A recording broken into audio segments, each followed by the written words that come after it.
For Wisconsin, we have student athletes John Tonje, John Blackwell, Stephen Crowell, Coach Greg Gard. Coach, if we can start with you, some thoughts on today's game. Yeah, I mean, it was obviously the flurry and the heart and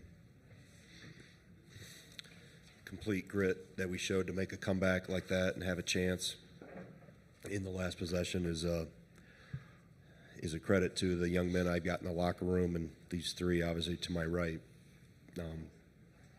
I've been doing this a long time, almost 35 years, and as I told them, watching them grow together from the time we got together in June to now may have been the most fun, enjoyable year in my career. We were highly doubted early. We weren't even supposed to be in this tournament. Supposed to be finishing 12th in the Big Ten, maybe. And this group just bought in and committed to each other. And we're so much fun to be around every single day and so much fun to coach. And the joy that they played with and how they bonded together is really, really special.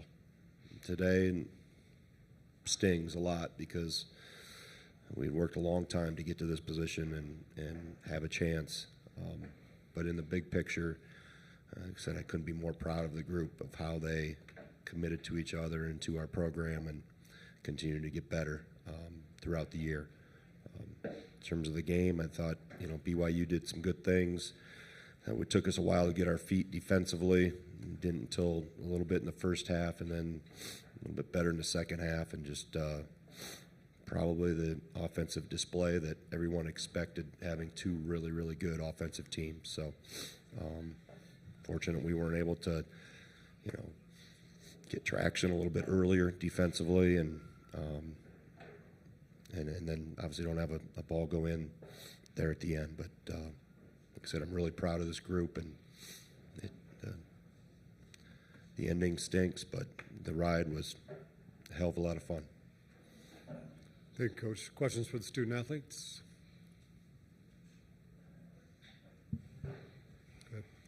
Mike Kelly with the Associated Press. John, can you take us to that last position, and did you get the look you wanted? Just try to get downhill. Got kind of stopped at the around the block area. At that point, I didn't know what options I had. I just tried to go up with it. And I'm not sure. I guess I'd have to watch the film.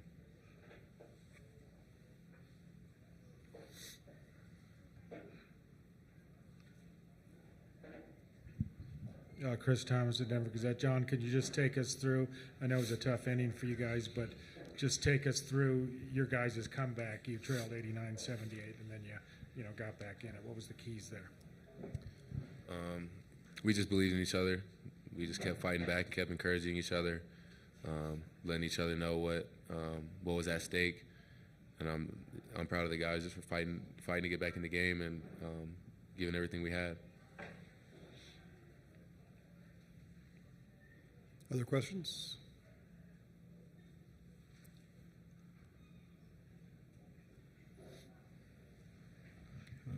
Just for any of you guys, what happened in that first half when you guys got, started slow, got close, and then they just kind of had a surge? What was going on defensively in that first half?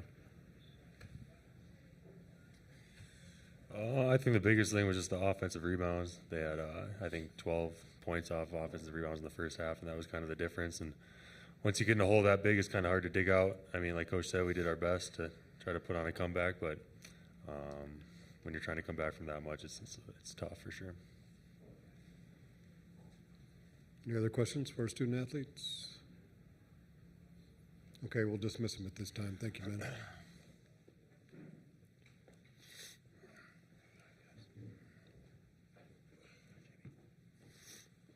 Questions for Coach Gard? Over here, Coach. Chris Thomas in Denver Gazette again. Coach, can you just talk about you had spoken well of your bench the other day, but can you talk about the discrepancy in bench points? It was 24-3 at the end, and at one point it was 24-0. Mm-hmm. Our bench didn't score. Some of it was, we had some foul trouble and different things, and the scoring wasn't the issue. It was our defensive end, and we scored enough points to win the game. Can't give up 91. But there's every game it's somebody different. I've got 37 out of my best player. He had a hell of a game. The bench didn't have those same opportunities, obviously, but we had to juggle some foul trouble. I did some guys with 2 in the first half. Gilmore got 2.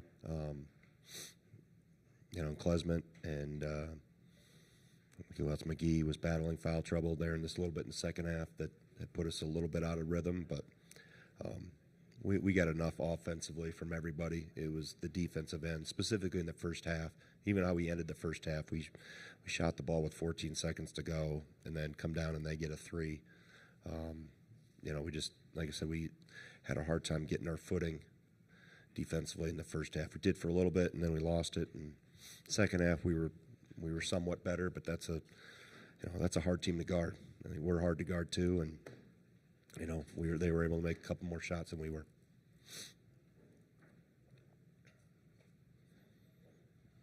Go ahead. Mike Kelly from the Associated Press. Can you talk about was that the play you wanted at the end with John, or was there something different that they forced you into? No, put the ball in my best player's hands, and we were in a flat alignment with some bumping action with the bigs on the other 2 guards, and it was his decision on what you trust your players. I mean, we're not in this position without John Tonje. We don't have that comeback. We don't have the year and win 27 games without JT. So we made the decision. We were coming down. We've done it before. Put the ball in your best player's hands and let him go make a play. Back here. What happened with the technical on the bench, and obviously with it, the end result being a 2-point game? Is that something you'll go back and kind of look at? They had 2 technicals, right, and an ejection. So I don't know. The official couldn't tell me what was said. He didn't know. I don't think anything was said. Apparently, 2 assistants stood up. I didn't know you got technicals for standing up and stomping your feet. I mean, if they stomped their feet, I don't know what they did, but like I said, it's the first time I've said a lot of things this year and haven't even come close to getting a technical, and for some reason we have one in that situation. Hasn't happened all year. I don't know why, it would come out in that regard, but maybe he couldn't remember what was said. Go ahead. Jackson Payne with the Deseret News in Salt Lake City. Just curious your thoughts on this BYU team that you faced and what you saw from them, and maybe the coaching job that you've seen from Kevin Young in his first year with the program. Yeah, he's got really good players. That makes good coaches. I'm a good coach because I got really good players. It doesn't happen by accident. He's got good players. Saunders is really good. I mean, to come out, watch him warm up. The ball comes off his hands really well. Denham, as a freshman at that size, obviously you can tell what he's been trained in the European ball screen stuff and from Russia. Obviously I thought Mag has improved. We played against him at Rutgers for 4 years. He was just a defensive stopper there. Keita, I thought has gotten better since he's come from Utah. And the other guys, are doing a good job of filling their roles. Moskovic hit a big 3, down through the lineup. I mean, Nell did a good job, banged down some 3s when they needed them. But Saunders you could tell he's a gamer. He's a winner. I mean, gets 6 offensive rebounds. Kid knows how to play. And when you got to have a guy like that, and I've got a lot of them too that play with the heart and the energy and the unwillingness to lose, you can do a lot of good things. And they've had a good year, and they get to keep playing. Anything else? Okay, thank you for your time, Thank you. Coach.